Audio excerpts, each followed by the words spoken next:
এইবারের এশিয়া কাপে ইন্ডিয়াকে যদি কোনো দল হারাইতে পারে তবে তবে সেই দলকে আমি এশিয়ার সেকেন্ড বেস্ট টিম হিসেবে বিবেচনা করব। এর কারণ কিন্তু আজকে যারা ইন্ডিয়া বনাম ইউএইর ম্যাচটা দেখেছেন তারা খুব ক্লিয়ারভাবে বুঝবেন। ইন্ডিয়া ইউএইকে আজকে যেভাবে বিধ্বস্ত করলো, যেইভাবে ডমিনেট করে হারাইলো, সেইভাবে কি হারাতে পেরেছিল আফগানিস্তান বা পাকিস্তান? এই যে কিছুদিন আগে ট্রাইনেশন সিরিজ গেল আফগানিস্তান, ইউএই এবং পাকিস্তানের মধ্যকার, সেখানে কিন্তু ইউএই প্রায় আফগানিস্তান এবং পাকিস্তানকে হারিয়ে দিচ্ছিল। লাস্ট ম্যাচগুলো কিন্তু খুবই টাফ সিচুয়েশনে নিয়ে চলে গেছিল এবং দুর্ভাগ্যবশত একটি ম্যাচ পাকিস্তানকে হারাতে যেও শেষ ম্যাচ হারাতে পারেনি। অন্যদিকে আমরা তো তাদের বিপক্ষে সিরিজ হেরেই বসে আছি তাদের মাটিতে। সেই ক্ষেত্রে আপনি চিন্তা করেন ইন্ডিয়ার লেভেলটা কই আর এশিয়া কাপের অন্যান্য টিমগুলোর লেভেলটা কই। এর মানে আবার এই না যে ইন্ডিয়াকে কোনো দল হারাইতে পারবে না, তবে বর্তমান শক্তিমত্তায় এবারের এশিয়া কাপে তাদের হারার চান্সটা খুবই কম।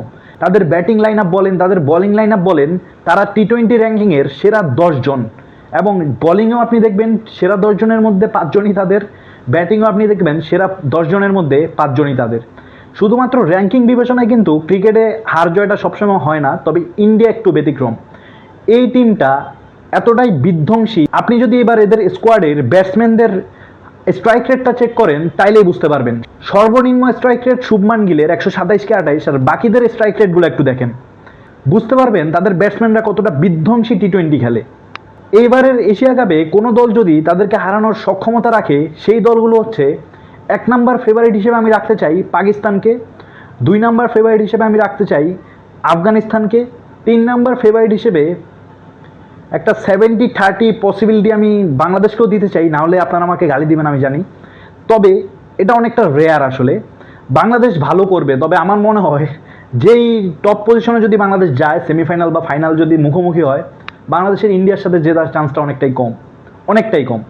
তবে একদমই অসম্ভব না, বাংলাদেশেরও চান্স আছে, অবশ্যই আছে। বাংলাদেশ অমন একটা স্কোয়াড নিজেদের দিনে যে কোনো কিছু করতে পারে, হোক সেটা ইন্ডিয়া, হোক অস্ট্রেলিয়া বা ইংল্যান্ড। বাংলাদেশ হারানোর সক্ষমতা রাখে, তবে সেটা অনেক রেয়ার।